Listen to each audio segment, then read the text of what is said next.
Welcome, physical educators. This is Thinking PE. Because Phi-Ed is more than just fun and games. I'm Stacy Nelson. And I'm Jamie Seneca. And it's our goal to dig deeper beyond the activities that make your class awesome. So buckle up and join us on this journey. I'm amazed at how much time that has ate up. I find myself Friday nights, I'm sitting on my computer looking at Twitter for PE things. And when they can hear, not just hear their name, but hear what they're doing, then that just, to me, that's really kept them going. And that gave me multiple times to watch them do that skill. Have you found a difference between trying to make it yours by putting your own GIFs in or using somebody else's? Does it make a big difference? Creativity is not a substitute. Right. No, that's a good line. We should use that somewhere.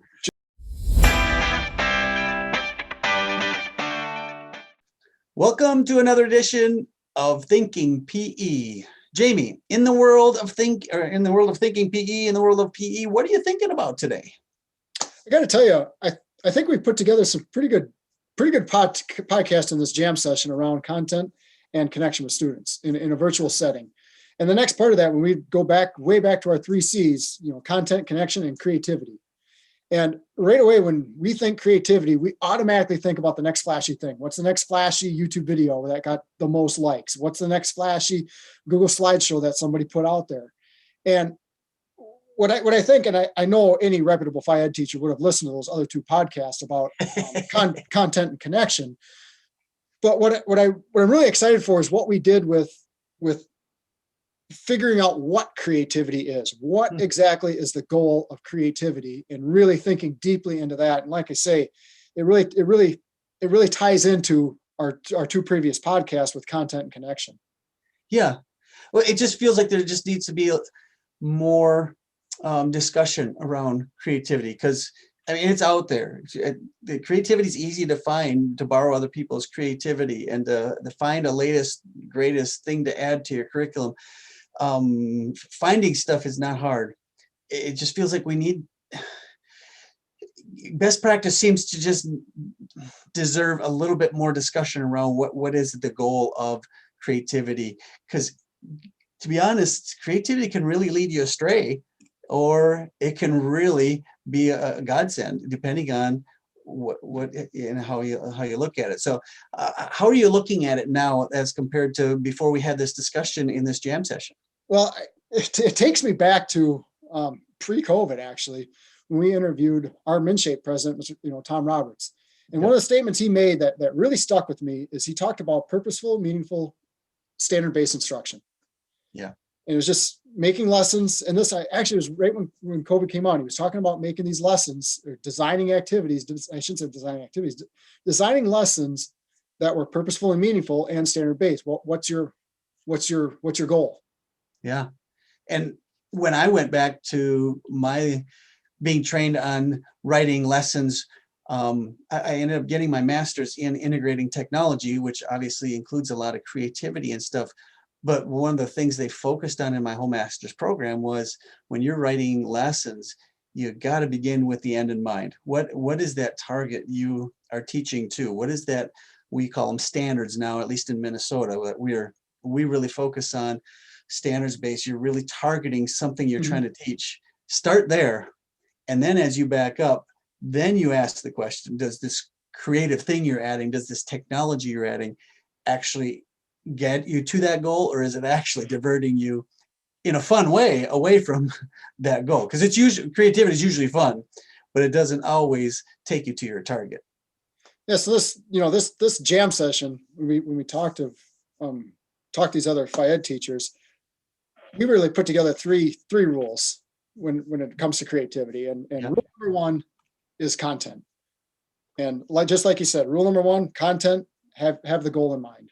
Yeah, using creativity to enhance your content, whatever that content, get to your goal. Yep. And then rule number 2?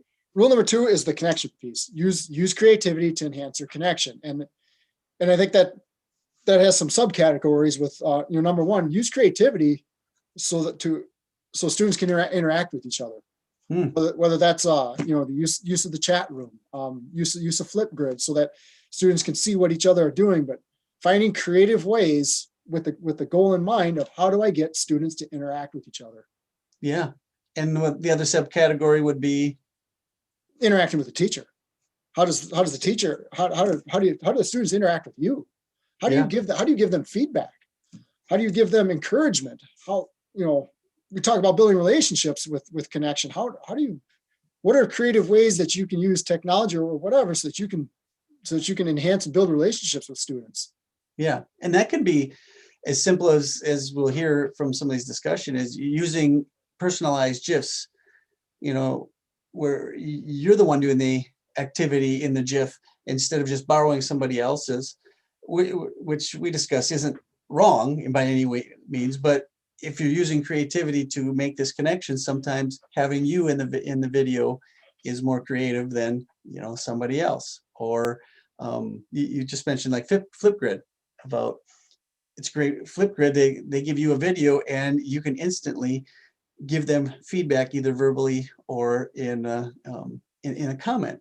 And now that you got that two-way communication going, and yes, it's not as good as being in person, but that's the creativity part. We can't be in person right now. So what do? We use these creative means to still get to our goals of getting to those students and then getting to the content goals as well.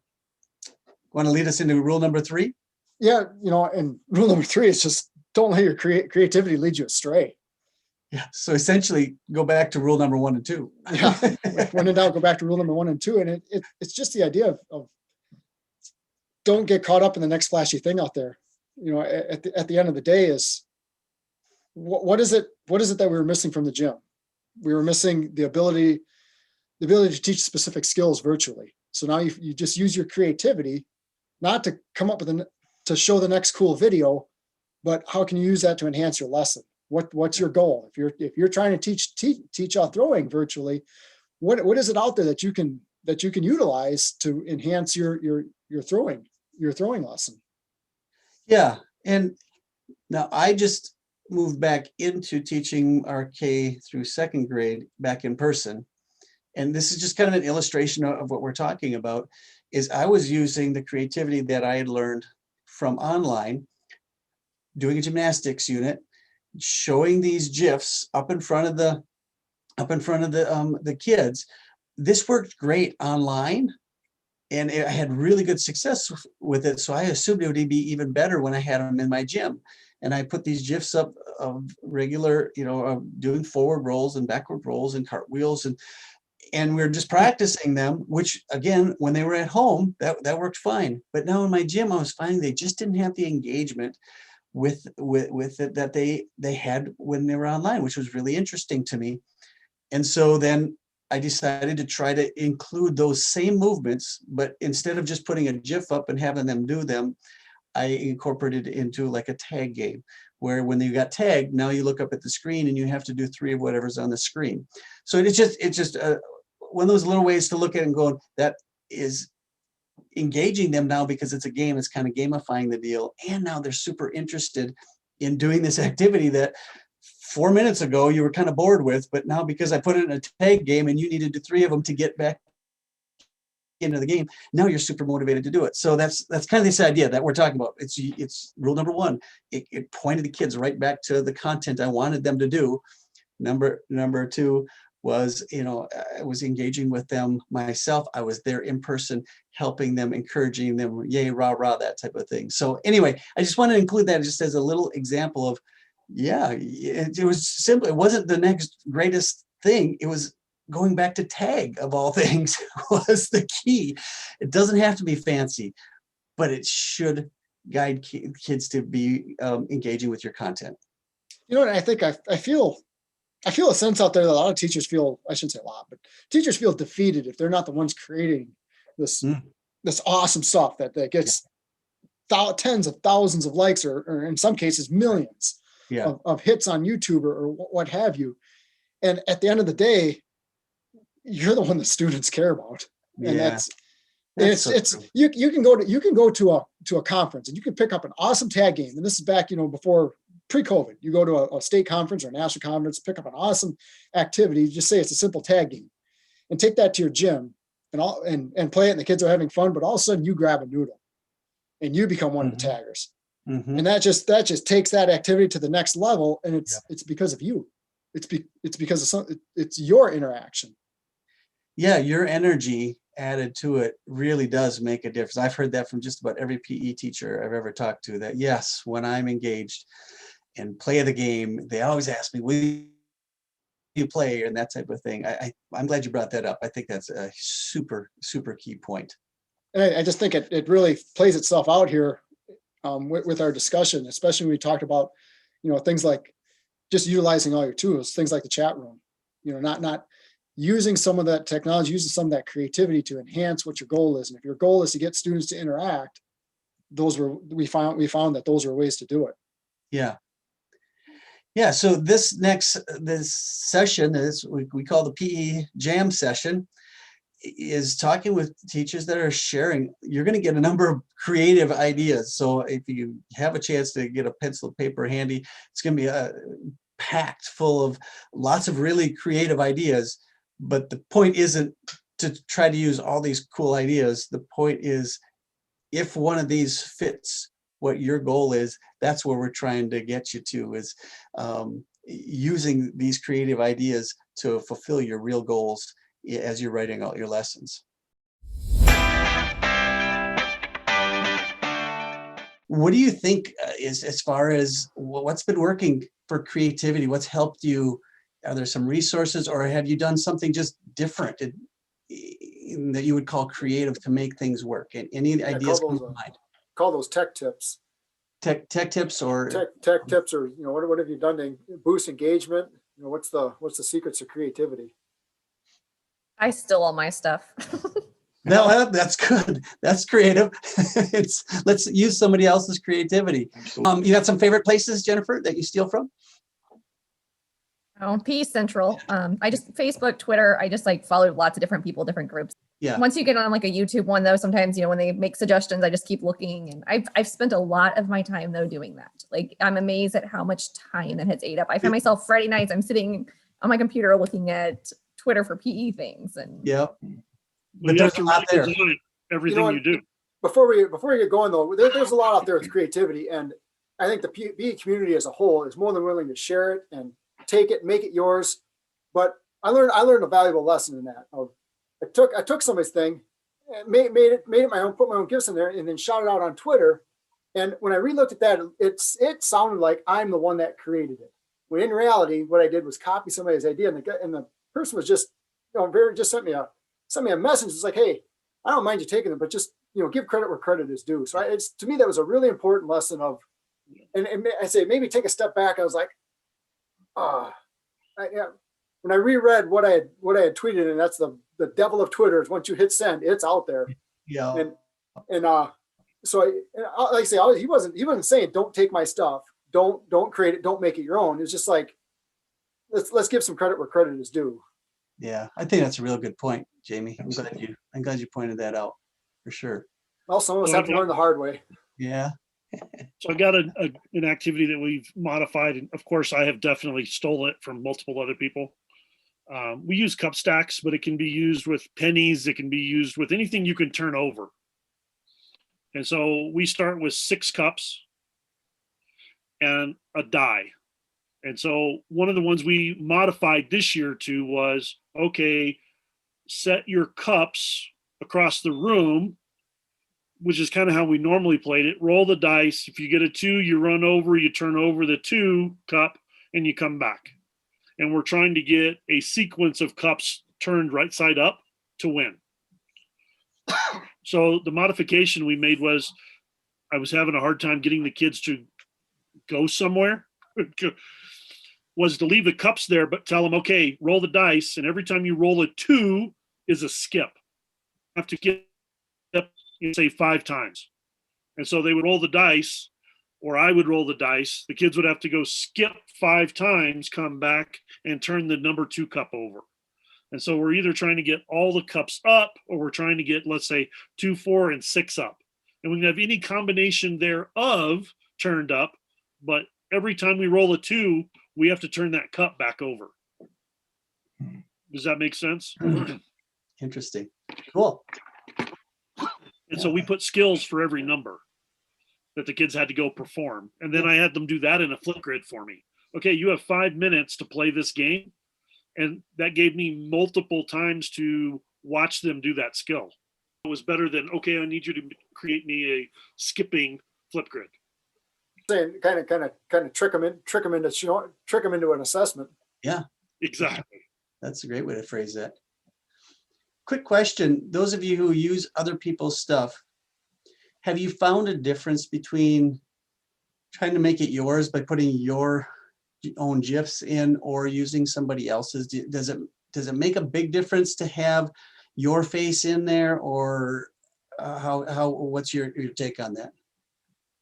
For me, it just depends on the amount of time I have between then and when I want to get it out, or just how much I'd have to alter just to get it there and make it look like me. But most of the time, I would, like Jamie was saying, put it right there off the bat. Got this idea from Stacy, Okay. And then would see your Bitmoji along the way. At the beginning of the year, I spent a lot of time making my own videos to demonstrate things. And I found out I wasted so much time doing that because my sound wasn't good or I didn't have good quality. And then I didn't like what I said. And then I had to go back and I could Google it and find somebody who did a great job on it. And the kids, I mean, like I do it live session with them. So I'm talking to them like, now let's watch this video of somebody else. And they don't seem like they care. It was taking way too much of my own time. I think you I made a think key if I point was there. doing it with the kids not live, I may want to make it more mine. But because I do it with them live, I'm not concerned with it. Is that what you were going to say, Jamie? Yeah, that's exactly. Justin took the words right out of my mouth there. Great minds must think alike. Yeah, but it is. I found kind of going to how to boost the creativity and the engagement. It's if I'm doing it with the kiddos, and that's where I've set up my screen where the kids can see me, but then I've got a separate big screen that has a grid view for the Google Meet so that I can see all the kids nice and big, and I can call their names. I can call them by names and encourage them. And when they can hear, not just hear their name, but hear what they're doing, then that just, to me, that's really kept them going. Whether it's the activity, if I know what the answer is and I'm looking to see who's doing the jumping jacks, then Yeah. I can call out who won or who got the point or who did this. And that's boosted engagement for me. Yeah. So if great minds think alike, Jamie, does that mean you're going to be teacher of the year in the next year or two here? Or I'm giving a shout out to Justin. Justin was teacher of the year in 2018. Was that what it was? Or 12. 2012. Yeah. Okay. So I wanted to give him a little bit of a shout out there. He doesn't bring that up on his own, but I'm happy to brag on his account. So That's awesome. That is an accomplishment. yeah, it's quite Do any of you guys use the chat box during your classes? little. I have it set where it just comes to me. When I do my 5-minute check-in, when they can share anything, I also have the option of they can put the number 1 through 5. And I think I stole this from somebody. And if they wanted to just in the chat, put like 1, I have like 5 is amazing, 4 is good. If they put a 1, something's wrong, then they need to tell me why, what's up, or they have to stay after and talk with me or something. Other than that, I just have it set up where it just goes to me because there was too many problems with kids putting dumb things and want to play Pokemon after Turn mine school. on and And, off. For the most part, it works pretty well. But one of the things that I do, like with the kids that cameras you can't see, we ask questions and I have to answer them via the chat box. That's smart. And so you are there because I can't see you. Hey, Stacy, is your camera on? And they can answer it. Or I can go, hey, everybody needs to tell me out of ABC, their choices for this one, what they picked in the chat box. Yeah. And so then I'm going, okay, you are at least paying attention. Yeah. So that's actually the ideas I'm looking for. Because Jennifer, I was sharing the same frustrations with the chat box. It just becomes filled with, for lack of a better term, garbage. Mm-hmm. But the other side of me was thinking, this is also I'm seeking engagement for the students. I want the students to be able to engage. This is an engagement tool. So how can I use that to my advantage? And I think I'm in the infinite stages of building a culture around the chat box. And remember that picture of the dumpster fire? That's pretty much how it is. But those flames are starting to go down a little bit. It's getting under control. It may burst into Orange County soon, but we'll see. We've had enough fires. Come on now. That's right. But you bring up a good point, Jamie. It's an opportunity, just like the muting. It's an opportunity to teach kids about this is how we gather. When we gather online, you can't just be unmuted and blab whenever. We have to have some type of code, and there's another chance to do it. And instead of a thing where often I just shut it down because I'm trying to do other things. But I think the point you bring out is this is an opportunity where we can actually teach kids, here's how we behave online. So you got to weigh out how much time you have. You know, if you're trying to do other things, that might not be, let the classroom teacher do that. You know, we're Justin, you're down to 25 minutes. You might not want to spend 5, 7, 8 of it trying to describe how we do that. But I think your point is well taken, Jamie. Yeah. And it's definitely a process. And Yeah. I think it's a process with the classroom teachers. It's not something that's going to get solved in a class period, a week. I mean, I'm learning it takes time. No, Well, for I sure. give them kind of like with the older groups, I tell them, you have a certain amount of time when we first log in. So like I'll log in a couple minutes early. If they log in a couple minutes early, they can chat in the chat box because it's hard to have a chat with everybody, right? Mhm. I said, but once we're in class, it's just like we're in class. Yeah. You don't get to That's a speak good out of point. turn. You don't get to, it's the chat box is the exact same thing. Yep. And so if I'm not asking a question, you don't get to answer it. Yep. To make good points. Maybe I'll try to bring it back for everybody. You can't just throw garbage in. And then I tell them, if I start to get some of those, I'll go, hey, Jennifer, you're getting ready to make me turn off the chat box for the whole class. And it usually goes away because they all want to be able to say something at some point. See, Justin's not afraid to call kids out. Well, I try not to, but those are the things when they're just putting like, they'll go 1, 1, 1, 1, 1, 1, 1, 1, 1, 1, 1 for 4 rows. Yeah. And I'll go, no, we're not going to do that. You know, I thought that I was did the that at only the one. beginning, and then I just got tired of. And then I felt like too, it kept going whenever like I was trying to do the movements with them because I kind of do like what you do with the 2 screens. And I was like, I can't monitor and flip screens or flick my chat, and it just made me so nervous that kids would put inappropriate things. So Yeah. Yep. They're changing that's- their It's virtual really- background. Yeah. I had one kid that kept changing his virtual background, and he had it set up in a way that you could just see right through him, or it was very distracting for everybody. Yep. And that's why we're there.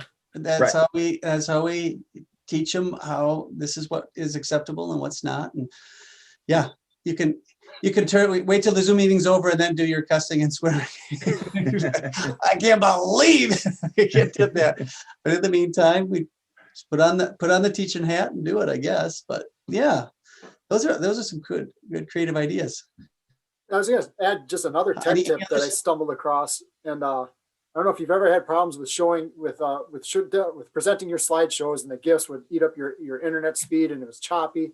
And I still create everything in Google, but I started downloading everything into PowerPoint.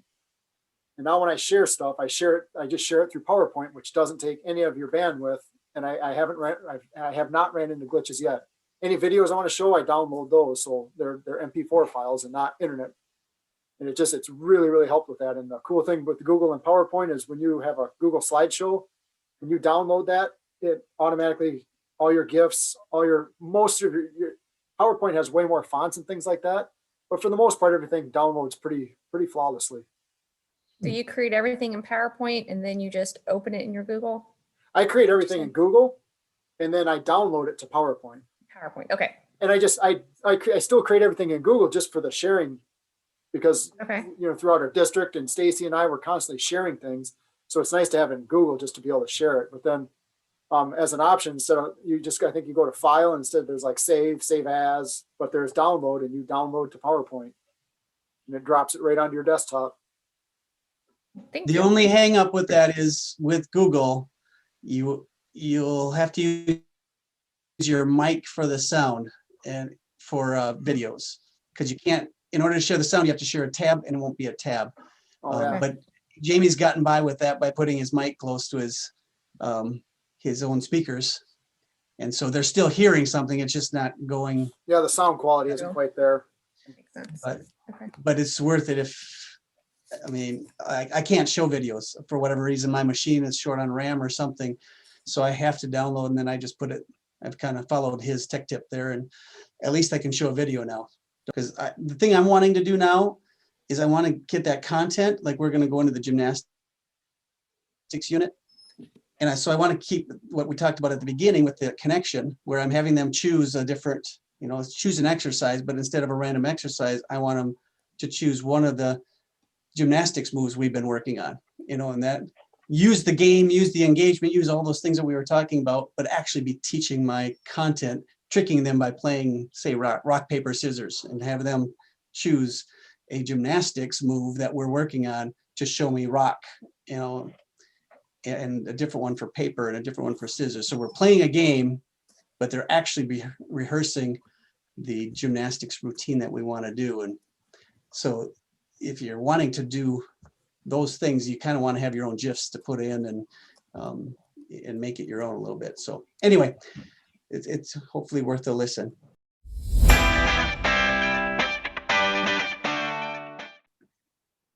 Hey, Stacy, some pretty interesting discussions over the course of this PE Jam session. Yeah. And number one, I think everybody, and I can say everybody with confidence, shares some sort of frustration with that chat box. At some point, you had the kid hold down the one and just put 15 photos of one, or all kinds of crazy stuff. And it just goes back to, and you've had PBIS in your school, the positive behavior intervention systems. We've had them in our school. Yeah. Truthfully, that's nothing new. To me, that's just blurting out. And we've had that in our gyms. You ask a question and you want kids to raise your hand, but you've got a couple kids that blurt it out. And to me, they're teaching opportunities. And the chat is no different. The chat is just another tool that at this day and at this time, kids are using to communicate. Yeah. And we've got to take the time. It's not something that's just going to magically happen. I think you actually said it once, where a culture is going to develop. Yep. You got to decide. Yeah, you decide. What's the culture going to look like? Yeah. So that's what you're saying, right? Just shape the culture around the chat, and that can include shutting it off at times. Definitely. That doesn't have to mean, we have to. You might not have time for the first week to teach about the chat. You got other things you got to get to, but it is an opportunity somewhere if you want to try to fit it in there. And man, the kids do seem to really love to connect through that. And it's no different than if you do a 3-2-1 freeze in the gym. Huh. And there's a couple kids that are still messing with the hula hoops or the balls or what have you. You reteach that. And you build, and it's a process that you're building that culture. Yeah. It definitely doesn't happen overnight. I like what you're saying. And for those people that have been trained in the PBIS, you can't expect things from kids that you haven't taught them and retaught them and retaught them. And retaught them. Yeah. If a kid doesn't learn how to read, you just don't get angry with them. You teach from a different angle. You bring in a different, maybe lower the level of reading, or, same thing with a skill. A kid can't skip. You don't just scream at them. You try different drills. You approach it from a different angle. You try a game with where they're hopping or whatever. You're breaking it down and you're reteaching. So that's actually opposite of the Marine Corps. Like that's probably just all rattle. That's actually kind of completely the opposite. now that you bring that up, old memories. Hey, we'll just belittle you into learning. Yeah, or fine. So I guess. But it's you. I can think. So many different examples are coming to mind. Whether it's walking in the hall, just everything. It's something that has to be taught. And at the end of the day, as frustrated as we get, there's some pretty funny stories that come out of it too, to be honest. That's true. But yeah, you got one? Well, I'm just thinking, the kid that holds down the one button for 15 lines. I'm like, I probably would have been that kid. Yeah. That would have been you. Yeah. So no, it's a great tool, and it's Justin made another good point about Flipgrid and having the comment open the comment box is open on Flipgrid and allowing students to have that interaction. And there's going to be an instant of a negative interaction in there. But you have that in the gym too. You have that in the gym where the kid comes running up to you and says, so-and-so called me this, or so-and-so said I did this wrong. And you deal with that. You deal with that on an individual basis. You don't completely shut class down because one kid made a bad comment to another kid. Yeah, that's a really good point, Jamie. I really like that you brought that up for sure. The other piece that jumped out of me after listening to all those, that jam session again, is this idea that whatever we can do, if we can do it live, you can do it better. I mean, it just feels like I can put so many hours into creating good videos and a good lesson plan and just hang out there for people. And you have to, because not everybody can be live at the same time I am. There's kids that are at daycare. There's 100 different reasons that kids can't be with you live, and you got to put good quality lessons out there. I get it. But it just seems like the people we've talked to, that the lessons that I'm there live for, it just goes better. And then not only just making the connection, but it feels like we get a lot more done. The intensity of, I'm just maybe playing the same video that I put out there for the kids that aren't with us on the live session, but I can watch them doing, and when I'm watching and when they're seeing each other, I can see when they're doing jumping jacks, they're doing full jumping jacks, not kind of half-hearted ones. And I can see right there. And, there's another room for discussion about calling kids out, but in a friendly way. I did that live all the time. I would joke around. That's not a push-up, George. Come on, you can do better. And they fix it. And I don't think that's belittling a kid, or, and you can do it each with our own creative ways and make sure we're respectful about it. But you can do that. You can engage kids just like you would in class. Maybe, you'd walk by that kid and say, you know what, get those hips down on those push-ups, or, whatever you're trying to address. But I think live just ups the ante that much more. I think it's creativity is not a substitute. Right. That's a good line. We should use that somewhere. Just flash in my head right now. It happens once in a while. Nicely done. I mean, it's gone. Yeah. It's, what triggered that was, we thought back in the day, they rolled in this thing with this cart with a giant TV on it and had this thing called a VCR on top. Kids watching videos, that was going to, where's I fear this is going to replace teachers. And like, no, not, it's no different. The awesome videos we see, they're not going to, you can't replace it. You just cannot replace that interaction that teachers have with the students. You can't replace the relationship. No. VCR didn't have a relationship with the kiddos. No, that's really good. That's another good illustration for sure. Can't replace good teaching. Absolutely. So, I guess to put a bow on this and wrap it all up here, we came up with 3 rules. 3 rules when it comes to the use of creativity. And rule number 1, use creativity to enhance your content. Rule number 2, use your creativity to enhance your connection with students. And rule number 3, go back to rule number 1 and rule number 2. Yeah. And use your creativity to accomplish your goals. And that, ladies and gentlemen, is Thinking PE.